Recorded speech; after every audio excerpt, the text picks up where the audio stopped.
Now on The Real Story, Joe Lieberman and his future in the Democratic Party. It is no secret that there is no love lost between Democrats and Lieberman after he went to bat for Republican John McCain. But now that Democrats have picked up a few more seats in the U.S. Senate, will Democrats show Joe the door?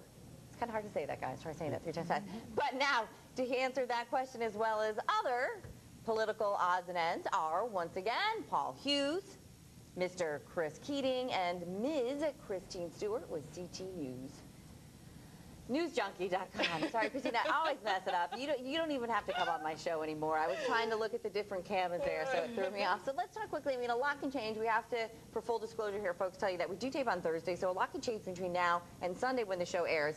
But let's bring it up to speed on Joe Lieberman. You want to start, Christine? You were at the press conference with local Democrats who said, well, we're not really sure what we're going to do. Dodd said that he would be talking to Lieberman and that he would be giving him a call, seeing what Lieberman wants to do. And Dodd said it's difficult to get anything done in the Senate without bipartisanship. So they don't have 60, they have 56 right now. So it's kind of... I mean, there's a possibility. Is there a possibility that we could see him become a Republican? Caucus with the Republicans? I think that would be difficult. I mean, the Lieberman situation is fascinating. It's kind of unique. It's somewhat unprecedented, you know, to be that far out front from McCain to speak at the convention. I mean, if you vote for a Republican, it's one thing, but to go all the way and speak at their convention, it's quite something. And then to try to come back and be in the caucus again. The difference, the important thing is that Lieberman is not going to be the 60th vote. If he was the 60th senator to cut off the filibusters, he'd be even more powerful. So the dynamics are quite fluid. Paul? You know, I think it is a pretty good chance that they strip him of his chairmanship. I don't know if they boot him out of the caucus because you're going to need Joe Lieberman to get to 60 votes at some point, and you can deal with 4 Republicans or things like that. But I did think what was interesting at that news conference was the sidestepping. Nancy DiNardo, the state party chairwoman, I'm not going to be involved in this. It's going to be up to the town committee members. The state committee members are going to talk to their town committees, and they're going to come back. I'm not taking a position. Dodd, classic sidestep. I mean, you know, for goodness sake, you ran for president. You were chairman of the Democratic National Committee. You can't tell us what you think should happen to Joe?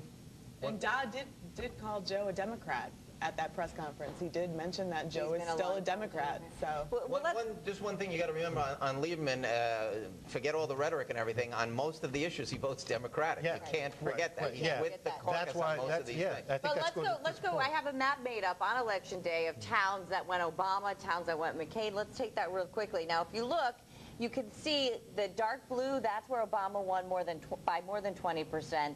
And the red and the pinkish towns, that's McCain territory. Not a whole lot left here. However, if we go now to the other part of it, you will see the one town in the state where McCain won overwhelmingly, and that is my hometown of Heartland, which has no reflection on my own political parties. But, you know, they stand alone. They're country folk, and, you know, they believe in the Republican Party, and McCain won there. But when you look at the other colors picking up the state, Lieberman has a lot of work to do.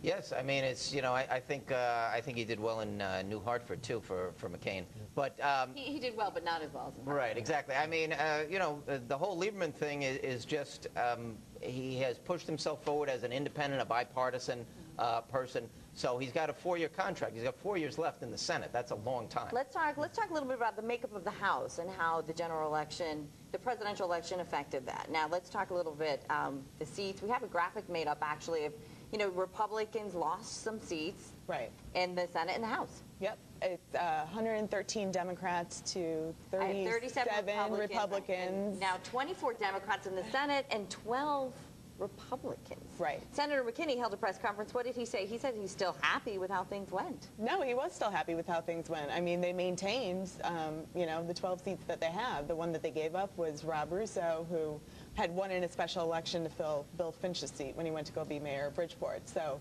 and that's only a 1-vote veto-proof majority in the Senate. The House has many more members. But are they going to be able to get all those members together? I don't think we saw that in 2006, that they were able to veto. Yeah, and this is something interesting, too. You wrote about this, Chris, that this is the lowest amount of Republicans that has been in Connecticut's General Assembly since post-Watergate. Right, since 1975. Right, on your graphic there, it's 114 because Ferrari lost. That's so it's right, okay. 37 37 Republicans, and it's the lowest they've had since they had 33 in 1975. So they went from, what, 44? What were they calling themselves? The Fighting 44. Now they're the Gang of 37? I guess the Gang of 37. 37. The Thirsty 37. There you go. But Democrats, we were all at the press conference too, and it's almost like Christmas came early. They were giddy. Should they be giddy? Well, I mean, they still have the issue in the Senate, which with 24 senators, that means somebody can say, I'm off the reservation, and they can't override a veto. So that gives, that creates a prima donna factor. In the House, you try to get 101 people to agree on anything. Try to get 101 politicians, and then try to get 101 Democrats. And I think the outgoing Speaker Amon will tell you just how difficult that is. And I think it's no accident that there was only one override vote when they had a veto-proof majorities in both houses. And that vote was largely a symbolic vote, a show of force on a Medicaid waiver. All right, final thoughts, guys. We have about 30 seconds. I mean, even Denise Merrill said it's going to be brutal when it comes to drawing up the new budget. They're dealing with a $1 billion deficit in 2010, so I don't think that they're going to be able to do a lot of things. Well, that's why I think you heard a lot of this conciliatory talk coming out of the Democrats, because they know once they come in January, big budget problems. Big, all right, gentlemen. Very big. Very big, we shall say. All right, let's hope our income taxes don't go up again. We'll cross our fingers. All right, guys.